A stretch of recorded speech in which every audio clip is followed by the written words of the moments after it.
I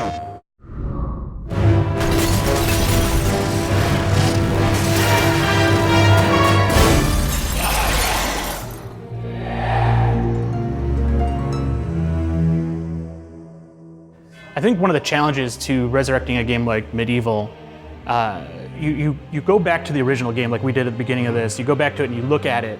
You don't want to deliver like an exact replica of that original game. Right.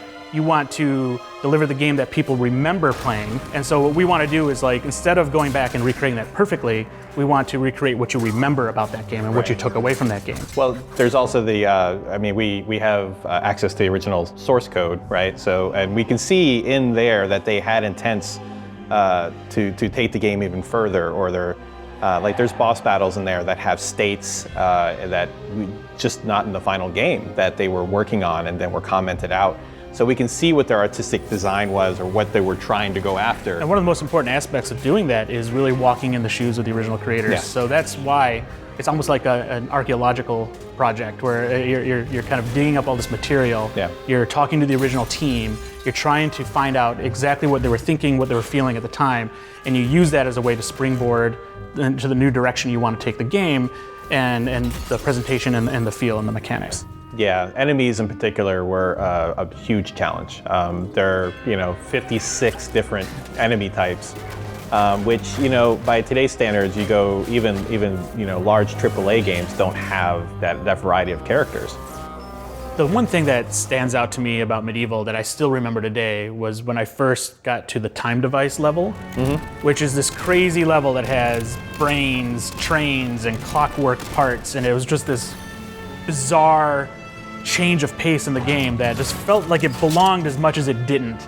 And I really enjoyed that part of the game. And I in fact, like that level kind of opened my eyes up to that kind of design where you can just throw that weird left hook that nobody's expecting and take people on this like totally different path in a game. And that one was hands down my favorite part of the game.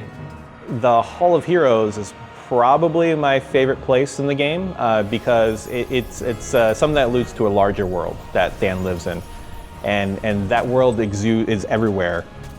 You can feel it everywhere. It's the way the characters are written, the personalities involved, and there's just a ton of charm there that makes you want to spend time in that world. And I think ultimately, that's one of the reasons why it has endured for 20 years. Why people today are just such huge fans of it.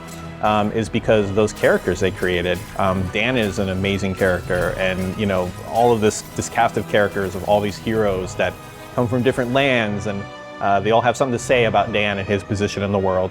I think really that to me is really having the ability to go in and interpret that and sort of build out this world and artistically was really probably been the most fun part of this entire thing.